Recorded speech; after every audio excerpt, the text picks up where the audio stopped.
Итак, дорогие участники, рад приветствовать вас на третьей конференции Co-op Days, посвященной самоуправлению и кооперации с одной стороны и информационным технологиям и безопасности с другой. Такое странное сочетание вызвано моим глубоким уважением к практике Peopleware Тома Демарко, которая гласит, что в интеллектуальных областях труда, связанных с созданием каких-то сложных продуктов и систем, вы в любом случае вынуждены доверять экспертизе специалистов, и вы в любом случае не можете проверить то, как они работают. Им очень легко обмануть вас, они могут делать больше, если они мотивированы создавать что-то хорошее, и волей-неволей мы заинтересованы в том, чтобы эти люди чувствовали себя хорошо в своей работе.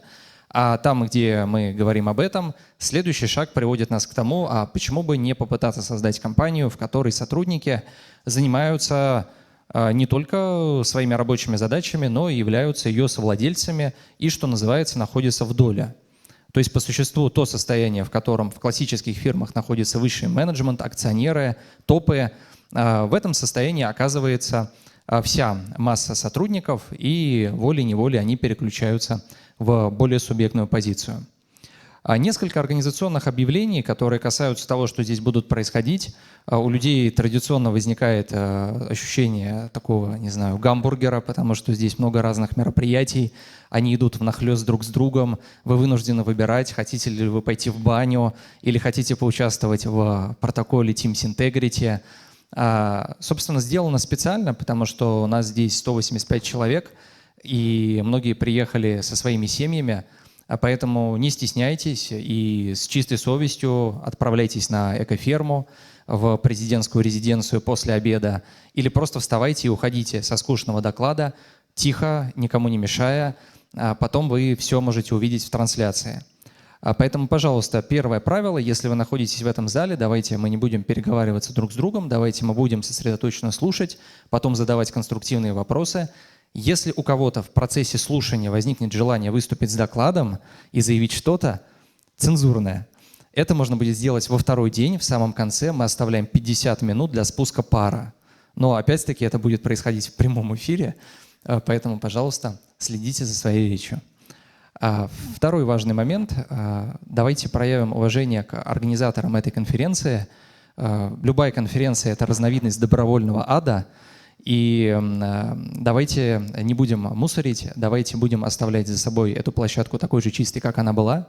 И история, которая возникла у нас с сухим законом и с этими объявлениями, которые напугали некоторых из наших гостей, так что они сказали, что «Ах, здесь не употребляют алкоголь, не поеду». Вот. Она выстрадана, это уже 10-е подобное мероприятие, и поверьте, мы знаем, о чем говорим, когда незнакомые люди приезжают на такие площадки и начинают злоупотреблять различными препаратами. Ну и третье объявление заключается в том, что все доклады выстроены в определенной последовательности, и если вы хотите получить максимум пользы от этой конференции, пожалуйста, осознайте это, потому что они идут друг за другом, они сцепляются друг с другом. Вот мы уже начинаем немного выбиваться из тайминга, поэтому я сознательно схлопну свой доклад и сделаю его короче, понимая, что после обеда многие тезисы, которые здесь прозвучат, будут лучше раскрыты у других выступающих. И наша задача за вот эти 2 дня активной работы – дать вам максимальное понимание того, как вообще выглядит, с одной стороны, самоуправление, а с другой стороны, в каких инновационных современных областях науки, техники, бизнеса вы можете это применить. А именно поэтому все выстроено в такой последовательности. И у меня короткий вопрос. У нас есть группа Teams Integrity, я о ней чуть позже расскажу, и нам не хватает одного участника до 24.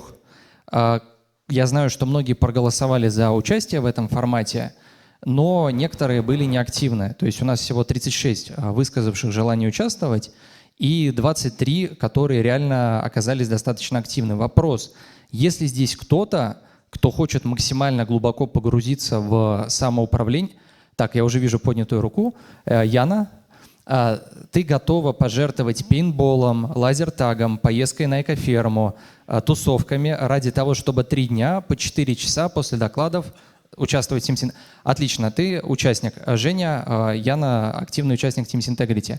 И второй вопрос. Хочет ли кто-то получить очень крутые знания того, как вообще осуществлять, страшное слово, фасилитацию и смотреть, как вообще осуществляются такие сложные мозговые штурмы. Нам нужен секретарь на Teams Integrity в одну из групп, который будет вести протоколы и помогать модераторам. Кому-то актуально стать более хорошим менеджером, который организует встречи, ведет повестки, фасилитирует. Видимо, Жень, нет.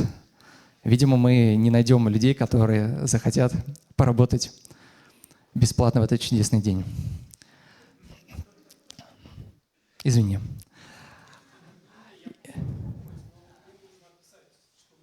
Слушай, если ты готов, то как истинный коммунист пожертвуй собой ради общего блага. Спасибо. Аплодисменты Андрею Хомяку.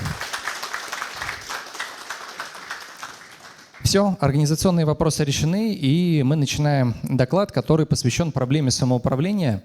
Те, кто знает меня лично и видел какие-то другие мои выступления, возможно, не увидят ничего сверхнового здесь, но это некоторое введение в то, что потом более детально будет разбираться в следующих выступлениях. Моя задача — попытаться дать некую общую рамку, некий общий язык, на котором мы дальше сможем разговаривать и препарировать те или иные доклады, те или иные темы, которые прозвучат дальше. И в какой-то момент я понял, что нужно становиться блогером. Здесь QR-код на мой Boosty-блог, там уже 50 подписчиков, которые интересуются такой скучной темой, как кооперация и самоуправление, и даже 10 платных. В чем смысл? Спасибо. Серьезно, у нас в информационной безопасности есть такой товарищ Андрей Прозоров, который 15 лет популяризует системы менеджмента информационной безопасности. У него в Boosty 10 человек. То есть информационная безопасность еще менее популярна, чем эта тематика. Так что достаточно неплохо. Почему блог важен? Там ссылки на мат-часть, которая явно здесь не упоминается. Раньше я делал презентации как научные статьи с большим количеством отсылок и внешних материалов. Потом я понял, что это не работает, и завел Boosty. Итак, какие есть предпосылки самоуправления? Их на самом деле довольно много, но все они могут быть сведены к 3 ключевым категориям. Мы живем во все более сложном мире, который требует от нас более качественных решений. Труд, во всяком случае, какая-то его часть тоже усложняется. И даже в рамках нашей профессии есть вот там, допустим, пентестеры. Вот Егор здесь сидит. У пентестеров, казалось бы, такое одно какое-то направление деятельности. Есть специалисты, которые занимаются веб-защищенностью, есть инфраструктурщики, есть там отдельные специалисты, которые ломают хорошо Active Directory, есть те, кто специализируется в Linux, есть социальные инженеры. А я еще не упомянул про то, что существуют различные обсеки, которые смотрят на безопасность мобильных приложений, и не всегда пентестер может проверить мобилки, потому что он не всегда в этом квалифицирован. И третья предпосылка — это социальная справедливость и борьба с неравенством. Я подразумеваю как некую аксиому то, что неравенство, особенно его крайние формы, это плохо. Это не означает, что все равны, но это означает, что когда напряженность между разными группами, классами, управляющими, управляемыми становится слишком сильной, происходят разные нехорошие вещи. В терминальной стадии это то, что можно наблюдать на Ближнем Востоке. А в нетерминальной стадии у вас просто, например, увольняются сотрудники, и вы теряете деньги на замене персонала, потому что вам нужно полгода, чтобы найти человека, чтобы он въехал, и все это время вы терпите убыток, который по меньшей мере равен зарплате сотрудника за месяц, умноженной на 6 месяцев. Поэтому социальная справедливость и некоторое выравнивание крайних точек полезны. А самоуправление, кажется, решает этот вопрос. Но решает ли оно этот вопрос? Ну, я как человек, который занимается самоуправлением уже достаточно много лет, так не думаю. Но не потому, что самоуправление плохо, а потому, что оно сильно сложнее, чем кажется в начале. Есть некоторая иллюзия, что стоит нам только объединиться и каждому дать возможность принимать какие-то решения, высказывать какие-то конструктивные вещи, мы сразу поплывем. Но, увы, это так не работает. Дальше я об этом подробнее поговорю. Но прежде давайте посмотрим на важность фактора, который очень часто недооценивается, хотя он тривиален. Это наше убеждение.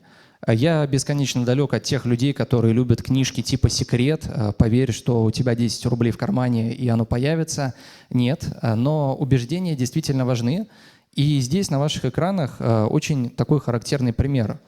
В мифологии разных народов существует очень характерный сюжет о неком великом герое, как правило, царе, который в поисках бессмертия отправляется в великие странствия. И дальше очень интересный и характерный момент про убеждение. Шумеры, которые жили в достаточно жестком иерархическом обществе с царем и жречеством во главе, в этом сюжете говорят о том, что Гильгамеш не обретает бессмертия, потому что люди всего лишь игрушки в руках богов, им никогда не добраться до источника вечной жизни, и Гильгамеш терпит разочарование, возвращается из этого путешествия ни с чем, ну и в итоге каким-то образом умирает. И другая история. История из башкирского эпоса. Это Урал-Батыр справа. Даже просто посмотрите, как отличаются эти визуализации. Тот же самый архетип, тот же самый народ в своей основе, герой, великий человек в поисках бессмертия. В итоге Урал-Батыр находит источник бессмертия и выпивает его, но вместо того, чтобы проглотить и получить личное бессмертие, он выплевывает его на поля и леса вокруг, чтобы природа жила вечно. Потому что он хочет поделиться с другими людьми вечной жизнью, а ему самому вечная жизнь не нужна, потому что зачем? Все равно должно осуществляться какое-то обновление людей, знаний, какая-то ротация кадров. И башкиры придумывают этот миф, кажется, в том числе и потому, что они являются военной демократией. Это гораздо более горизонтально организованный народ, чем шумеры, в которой у каждой семьи есть свой вооруженный рыцарь, который экипируется в пределах этого домохозяйства. Им в целом свойственна этакая социократия, когда они кругом вырабатывают какие-то решения, объединяются в какие-то армии, бегут, а потом расходятся по своим домам и живут. Почему это важно? Одна и та же история. Люди в поисках бессмертия, люди в поисках вечной жизни. Для шумеров эта задача вызывает некое разочарование и отчаяние, желание подчиниться злым обстоятельствам, каким-то структурам, которые от них не зависят. Башкиры тот же самый сюжет обыгрывают как конструктивную историю с хэппи-эндом. Там Урал-Батыр умирает, но он умирает счастливым, понимая, что поделился бессмертием со всем окружающим миром, и его потомки и друзья будут продолжать его дело. И понимая вот это, почему эта история очень важна, она показывает важность установок, потому что установки, убеждения формируют наши действия, и дальше, если мы верим во что-то, что это возможно, и практикуем это, у нас начинает это каким-то образом получаться. И переходя к самоуправлению, если мы смотрим на то, как вообще выглядит любая организация, это очень упрощенный треугольник. Понятно, что теоретики организации могут нарисовать 5 компонентов, или 10 компонентов, или 500 компонентов. Но в самом упрощенном виде у нас есть некий треугольник, на вершине которого находится культура, то, что определяет миссию компании, ценности, и формирует какое-то понимание того, что люди делают. Это сравнимо с эпосом. А в основе, с одной стороны, лежит практика управления проектами и шире производства, как люди делают, насколько они квалифицированы, могут ли они с этим справляться. А с другой стороны, лежит финансовая модель, потому что в любом случае, если мы говорим о коммерческой организации, о предприятии, мы все равно привязываемся к деньгам, к бюджету, к каким-то показателям. И это в том числе позволяет нам оценить, насколько вообще хороша наша культура, насколько вообще хорошо идет управление проектами. И проблема самоуправления заключается в том, что для того, чтобы оно нормально работало, вам нужно отстроить все 3 компонента. Вы не сможете сделать нормальную компанию без одного из 3. Компания, в которой есть хорошая культура, но нет управления проектами, развалится, потому что она не будет создавать ценность. Компания, где отлично поставлено управление проектами и финансовая модель без культуры, упрется в то, что люди не понимают, зачем они работают. Компания, с культурой управления проектами, но без финансовой модели, которая, например, позволяет вычислять паразитов и ненужных сотрудников, и либо их переквалифицировать, ротировать куда-то, но она просто обрастет паразитами, лишними ролями, все люди будут друг другу чудесным образом улыбаться, но это будет путь в никуда, и за завтраком с Федей Моросеевым мы как раз обсуждали пример с Советским Союзом, когда люди могли совершенно бесконтрольно получать там 3, 4, 5, 6 образований, а потом не работать по специальности. Грубо говоря, доучиваешься там до 4-5 курса, уходишь, идешь дальше. Такой вечный студент. Если бы там лучше считали деньги и убытки, ну, такого человека добровольно-принудительно попросили бы отработать то, что вложило в него государство. А так уязвимость в системе, приводящая к потерям энергии. Помимо того, что нужно построить все три компонента, существует объективная дифференциация людей. Не только по профессиональным знаниям, но и по способностям принимать сложные решения. Поэтому, если вы просто соберете 100 человек, среди которых будут джуны, сеньоры, бухгалтера, там, не знаю, аэрофизики, там, математики, и скажете им решать какую-то задачу, ну, скорее всего, они просто переругаются или впадут в депрессию. Ну и третье, существует инерция сложившихся практик убеждений, и даже здесь сейчас, да, вот мы организуем конференцию, нас делает это 30 человек. Я вообще как бы не понимаю большей части того, что здесь происходит, для меня это черный ящик. У меня люди подходят и говорят: «Рустам, какую конференцию ты организовал? А я вообще не знаю, как это происходит». Я как бы делал сегодня утром презентацию, вообще не понимаю, как завтрак организовался, как трансферы, что тут творится. Я, грубо говоря, там через 2 недели, когда мы будем делать ревью затрат и того, что здесь произошло, я войду в какие-то тонкости, но постфактум, просто для того, чтобы скорректировать это на будущем цикле. И получается, что в конечном итоге самоуправление, оно все равно вынуждает нас создавать какие-то иерархии принятия решений. В нем все равно появляется исполнительный орган, все равно есть специализированные подразделения ответственные, типа бухгалтерии или финансового директора, или операционного директора. Все равно есть рядовые сотрудники и участники, но ключевой момент этой системы заключается ровно в одном. В нем все это должно формироваться снизу вверх, в интересах благополучия всех участников. И именно вот эта история, это то, где возникает проблема у некоторых любителей бирюзового управления. Они говорят о самоуправлении, но кокетливо замалчивают главный момент. А кто осуществляет владельческий и управленческий контроль над компанией? Где находится центр субъектности? В неком общем собрании всех сотрудников или есть какой-то акционер, который включил бирюзу как управленческую технологию, но в любой момент может продать фирму, и она скатится в нечто совершенно другое. Хорошая новость заключается в том, что у нас в реальности не существует ни полного самоуправления, ни полного подчинения. Да, я люблю иллюстрировать это таким примером, что вот у людей есть представление о сталинском СССР как о абсолютно жесткой структуре, которая тотально контролировала всех, считала план до гайки. А в этом или в том году у Олега Хлевнюка из Высшей школы экономики вышла чудесная книга «Корпорация самозванцев», где рассказывается о кооператорах, которые умудрились во время Великой Отечественной войны по подложным документам создать войсковую часть, которую все принимали за настоящую войсковую часть, но это была частная компания по существу. И она просуществовала 10 лет. Ее никто не мог заметить. И у них там была полная бирюза. Более того, они не праздновали советские государственные праздники, но праздновали Рождество и Пасху. И, в общем, прокололись только на том, что какой-то прораб не заплатил зарплату рабочим.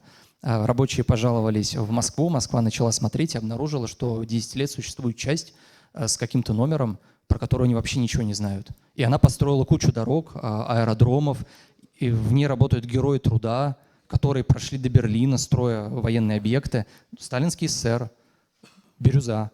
Но и в полном самоуправлении его тоже не существует, потому что у вас все равно возникают ситуативные лидеры, у вас в любой социальной структуре возникают какие-то интриги, у вас может возникать какая-то политика. Поэтому говорить о том, что вот у нас некое полное самоуправление, на мой взгляд, бессмысленно, в том числе потому, что существует дифференциация людей по знаниям, по способностям принимать решения. И дальше, понимая эти водные, когда мы начинаем сознательно строить самоуправление, мне кажется, мы можем выделить 2 таких глобальных ветки. это строить его естественным путем, как выращивают ребенка. Это вот путь нашего товарища Леонида Галкина, когда есть какой-то сложившийся коллектив, и он постепенно растет, и постепенно берет все более и более сложные задачи. Вот. А есть путь наш, путь Радкоп. Я бы назвал это экстремальным самоуправлением, по аналогии с экстремальным программированием. Когда ты делаешь это в новой компании с большим количеством новых участников, высокой скоростью масштабирования, и, вспоминая предыдущий слайд, вам нужно понимать, что в зависимости от того, как вы это строите, чтобы ваша организация не развалилась или не столкнулась с каким-то параличом, вам нужна либо большая свобода решений в организациях вот по типу леонидовских, либо, наоборот, более авторитарная структура с более сильным исполнительным органом, который будет справляться с анбордингом новых людей, с какими-то изменяющимися условиями и так далее. Ну, по существу, да, если мы в мирное время решаем, как нам рыть огород, мы можем решать это абсолютно горизонтально, ну или более горизонтально. А если мы в военное время идем за границу куда-то в разведку и там кругом враги, то мы выбираем там старшего и подчиняемся этому старшему, потому что иначе больше шансов, что мы не вернемся из-за линии фронта. Ну и получается, что концептуальная оргструктура в любом случае должна содержать как иерархический элемент, который представляет собой исполнительные органы и роли, вынужденные думать о каких-то более глобальных задачах и направлениях, и горизонтальный элемент, который позволяет собирать ожидания, запросы, обратную связь и в том числе реорганизовывать иерархический элемент. То есть, ну, например, да, у вас есть классическая оргструктура с генеральным директором, его заместителями, проектным офисом, финансовым офисом, HR, которые отвечают за культуру, а горизонтальный элемент определяется тем, что, допустим, раз в 5 лет или раз в 3 года собирается общее собрание и осуществляет выборы нового генерального директора, либо продляет полномочия старого.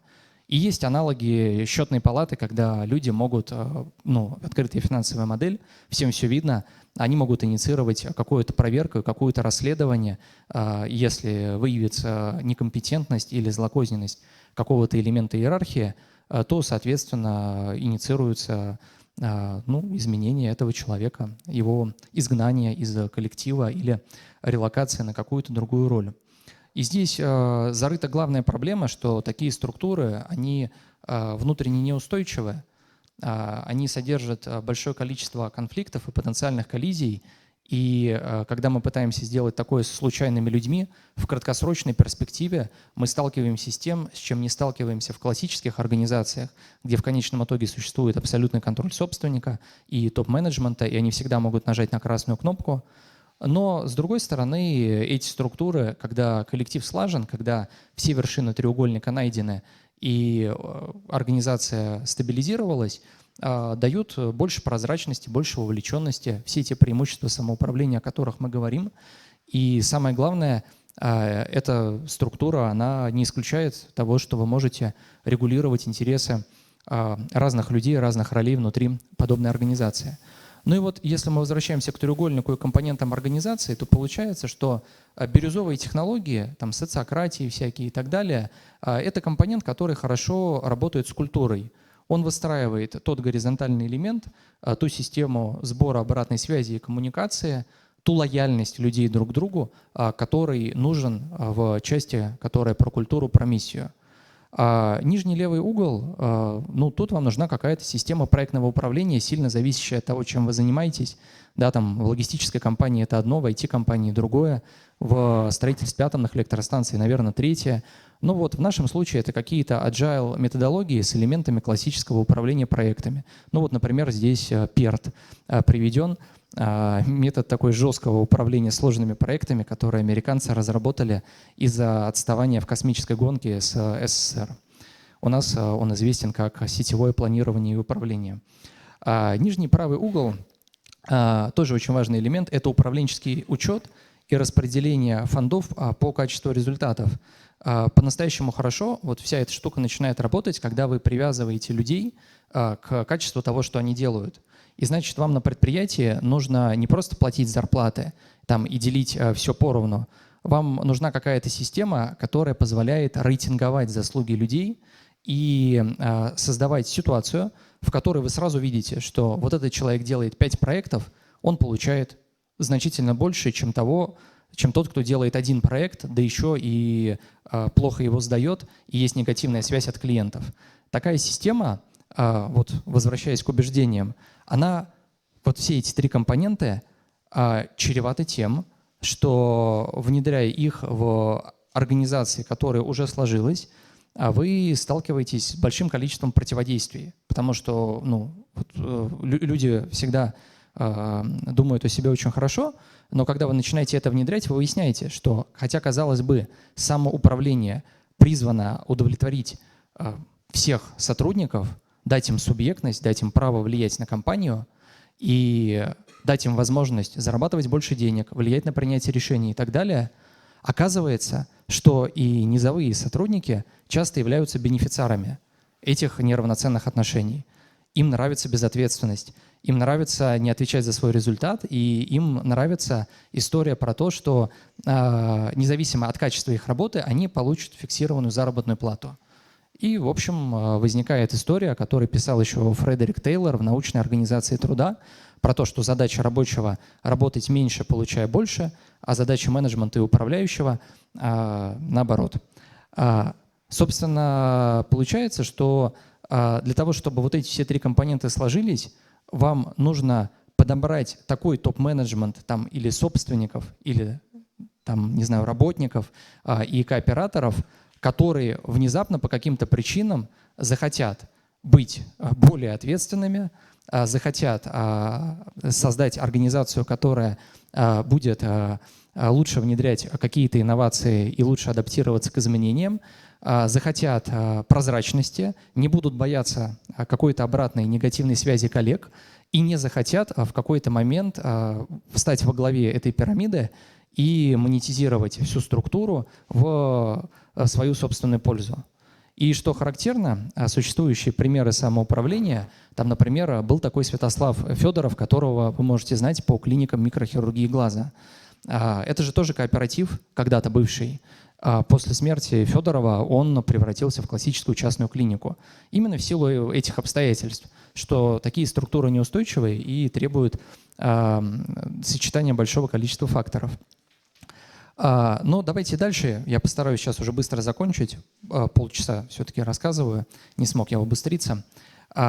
Получается, что когда мы собираем вот такую модель, и когда мы понимаем, что нам нужно одновременно собрать все 3 компонента, мы понимаем, что чем прозрачнее и понятнее она становится, чем яснее для всех участников, неважно, кооператив ли это, или это там какое-то ООО, или какая-то совокупность фрилансеров, самозанятых и ИП, чем прозрачнее и понятнее модель, тем в итоге проще принимать решения и тем больше доверия. Важные шаги, которые здесь нужно пройти, с учетом всех оговоренных проблем и нюансов, необходимо, чтобы все участники самоуправляемой организации, во всяком случае все те, кто составляет власть в этой организации, принимает решения, поумнели до достаточного уровня и поняли те компоненты треугольника, которые являются основой вашей конкретной модели. Вторая история заключается в том, что вам, собственно, нужно эту модель сформировать и подогнать под ваш контекст. К примеру, когда вы делаете новую компанию, у вас вообще нет никакой статистики по финансам вашей компании. Вы только набираете опыт проектов, вы только набираете историю про то, сколько стоят ваши услуги, вы только начинаете понимать, как выглядит этот рынок. Соответственно, вы не можете четко сказать, например, в какой процентовке вам нужно делить выручку там, от того или иного заказа. Или какого размера фонд нужно откладывать на премии, или сколько денег можно отдать, допустим, на Co-op Days. Вы просто не можете этого сказать, вы идете в тумане, в темноте, рискуя оступиться и провалиться вниз. И получается, что вы обречены на 2-3 года вырабатывания притирок. Это вот неизбежно. у вас притирается и коллектив, формируется какая-то уже плотная группа, у вас выстраивается понимание того, как должна выглядеть ваша культура, проектное управление, как должен выглядеть управленческий учет, ну то есть динамическое управление бюджетом, а не просто бухгалтерская фиксация поступлений и расходов. И вам нужны дополнительные деньги и ресурсы на то, чтобы все это сделать. Потому что как сделать классическую компанию, функционирующую довольно иерархично, как сделать классическое ООО, понятно, ее можно сделать на потоке. Мы на то, чтобы создать производственный кооператив, и немного, повторю, мы находимся в начале пути, очень длинного, но разобраться в том, как можно решить проблемы коллективной собственности, написать устав и так далее, мы потратили год. То есть мы год не могли создать юрформу и ресерчили эту тему, проводили конференции, собирали обратную связь. Если бы мы делали ООО, мы сделали бы ее за неделю. И получается, что это такое очень длинное, сложное восхождение, когда на ощупь, этап за этапом, ты сделал успешную финансовую кампанию, потом там отстроил проектное управление, потом докрутил компоненты культуры и выстроил систему ротации кадров и смены исполнительного органа. Долго, сложно, но получаемые преимущества, потому что я рассказываю довольно тревожные вещи, которые могут напрячь неофитов. Тем не менее, получаемые преимущества тоже есть. В итоге даже на ранних стадиях зрелости в этой структуре не задерживаются лишние люди. Просто потому, что она работает так, что и на уровне идеологии, и на уровне организации производственных практик, и на уровне открытой обратной связи от коллектива, паразиты там не задерживаются, некомпетентные люди там не задерживаются. Во-вторых, чем сильнее вы стандартизуете решения, тем меньше времени у вас тратится на какие-то обсуждения. То есть многие боятся, что подобная самоорганизация парализует работу из-за того, что все будут решать все, но нет. Во-первых, у вас есть специалисты, а во-вторых, у вас есть стандартизация. Когда вы делаете 500 проектов, 501 проект сделать значительно легче, чем самый первый. И люди в таких организациях чувствуют себя более счастливыми и лояльными организациями. Возникают товарищеские отношения, но это очень актуально в условиях конкуренции с большими зелеными, желтыми и другими компаниями, в условиях, когда люди стремятся покинуть эту страну и завести трактор. И здесь мы приходим к финальной теме доклада, я вот как раз завершусь. Это важность экосистемы. Что подводило многие попытки построить подобные организации в прошлом, что подводит это и сейчас. Много людей говорят о самоуправлении. Фактически эта тема прослеживается примерно с 1861 года. Кто-то может вспомнить роман Чернышевского «Что делать» и кооператив «Швей». Кто-то может вспомнить опыт земства, великие реформы Александра II. Кто-то может вспомнить кооператоров, возникших во времена создания Центра Союза в конце XIX века, или Непманов, или эксперименты с бригадным подрядом Серикова уже 60-х, 70-х, или Водянова и Калининскую атомную электростанцию, кстати, построенную в этой области. Но смысл-то в чем? Вот у нас есть 150 лет опыта, но до сих пор нет нормально сложившейся практики и четко описанного треугольника. И нет нормальной школы подготовки лидеров, управленцев, соорганизаторов, которые могут работать в этой модели. Поэтому одной из тем, ради которой мы собираем эти конференции, является создание некого транслятора, который собирает активистов со всей страны, практиков, теоретиков самоуправления. Сегодня у нас получается география такая, что самый восточный товарищ – это Южно-Сахалинск, а самый западный – это Минск. Минск может поднять руку? Отлично. Вот. Южная граница и северная я не буду говорить, хотя скажу Кыргызстан. Вот. Но, правда, ты пока наш гость. Ближе к центру? А центр — это ты, Третьяковская.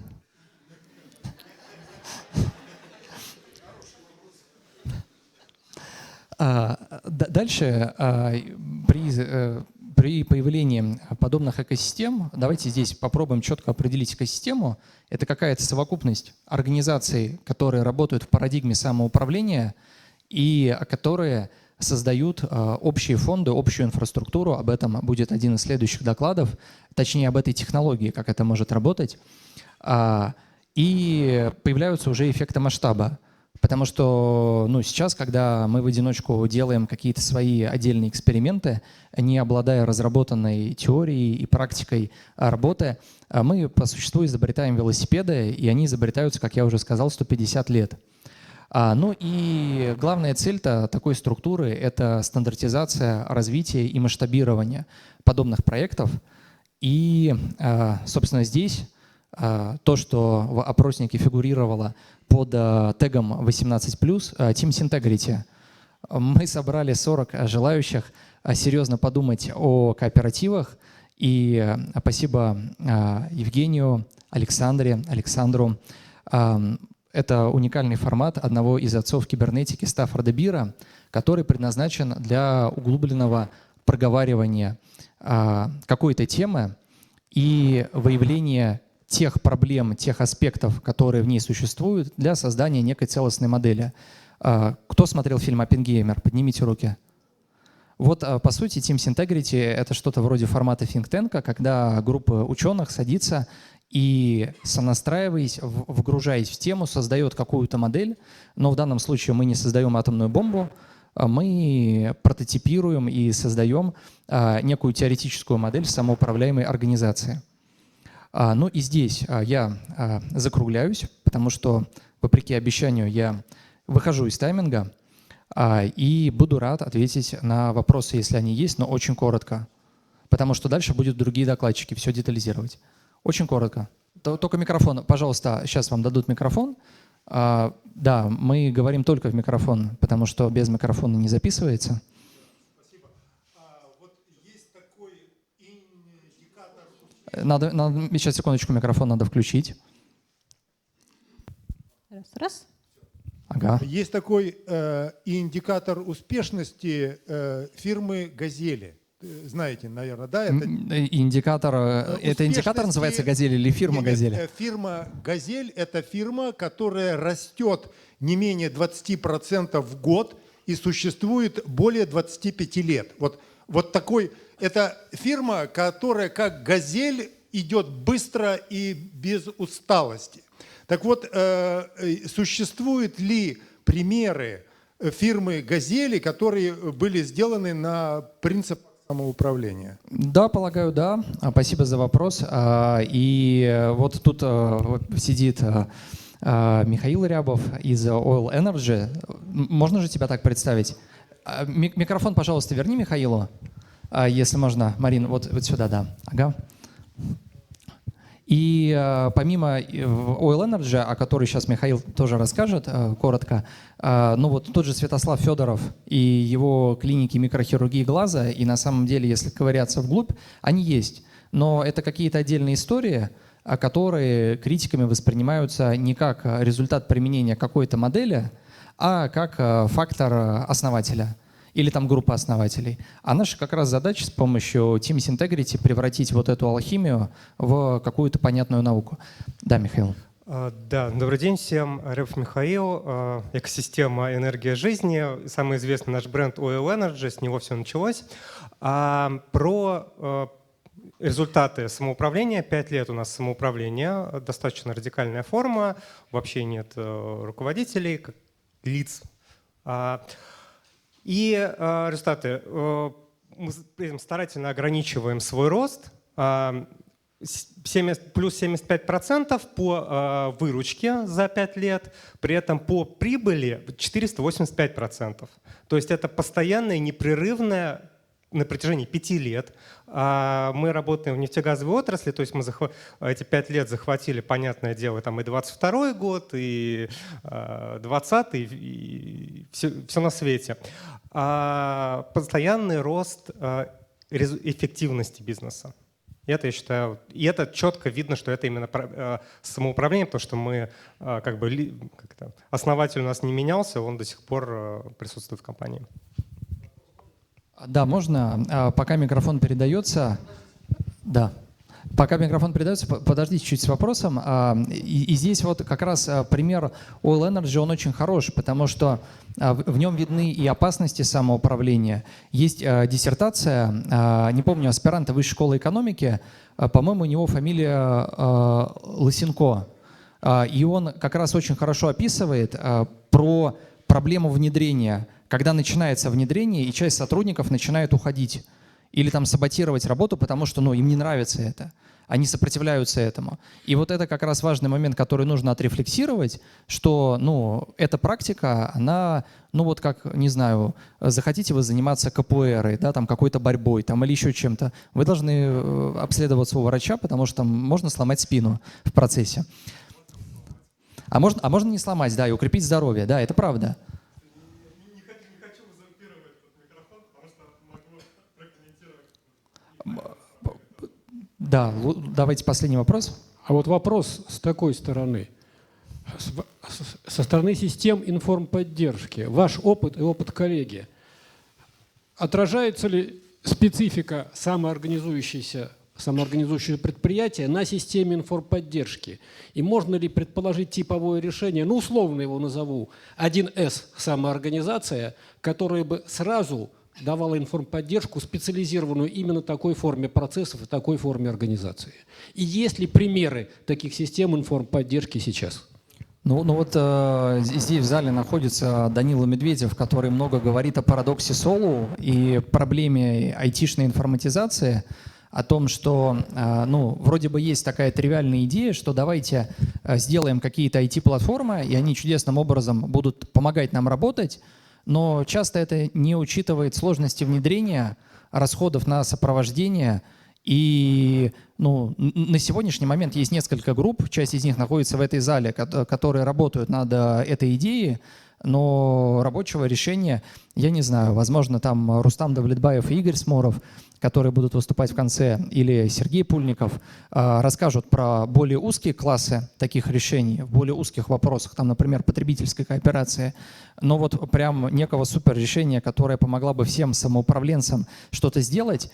Федор Моросеев тоже будет через 2 доклада. Про S3App, может быть, тоже упомянешь. Возможно ли такая платформа? Я в это, если честно, не верю, потому что все равно есть компонента внедрения консалтинга, она самая сложная, и все равно есть расходы на поддержку. И в итоге мы все равно приходим к тому, что это не супер решение, которое нас спасет, все равно нужны собственные кадры, нужно внедрение и поддержка. И хорошо, если будет какой-то специализированный софт, но на самом-то деле можно и в Excel, и там в Телеграме, и еще где-то это сделать. Да, будет решение с дорогим внедрением. Да, и последний комментарий от Михаила, и все, и заканчиваем. И следующий докладчик идет. Микрофон дайте Михаилу, пусть скажет. Миш, только если можно, в пределах 2 минут. Я постараюсь заодно уложиться. Смотрите, это софт универсальный, я не знаю, мы хотим такой написать, но не факт, что получится, но IT-системы очень важны для самоуправления. Почему? Потому что в иерархии ключевая, на самом деле, функция менеджера — это управление информационными потоками, это трансляция информационных потоков. И невозможно часто убрать менеджера именно потому, что через них идет все управление информацией. Поэтому, чтобы заменить менеджера как транслятора информации, нам нужны IT-системы, которые позволяют создавать прозрачность как раз, как Рустам говорил, в плане культурной прозрачности, в плане финансовой прозрачности, в плане прозрачности проектной. И такие системы, они, там могут быть любыми. Можно на 1С что-то делать, можно на Excel что-то делать, можно делать что-то своем. Спасибо за комментарий. Передайте, пожалуйста, микрофон обратно. И комментарий на комментарий. Вот тут как раз мы приходим к проблеме некоторой дифференциации людей, в том числе по их способностям. И есть такой хрестоматийный пример. 1861 год. Отмена крепостного права. Александр II и его реформаторы выпускают манифест об отмене крепостного права. Но проблема в том, что крестьяне читают его по-разному. В деревне Бездна в Татарстане возникает бунт, который приводит к смерти нескольких десятков или сотен человек, потому что крестьяне, прочитав этот документ, поняли, что их должны были освободить 5 лет назад. И им еще должны денег. Они просто не умели читать. И, к сожалению, информатизация упирается в это, что вы все равно столкнетесь с необходимостью консалтинга, внедрения и доращивания всех участников организации до определенного уровня. И, грубо говоря, 2-3 года, вот оценку, которую я даю, для маленькой организации это еще хорошая история. Потому что если вы начнете внедрять это, не знаю, в Кока-Коле на 100 тысяч человек и международную корпорацию, вы можете там в какой-то момент завязнуть и просто упретесь в какую-то позиционную войну, и все закончится где-то. Пожалуйста, следующий докладчик, давайте поприветствуем Максима.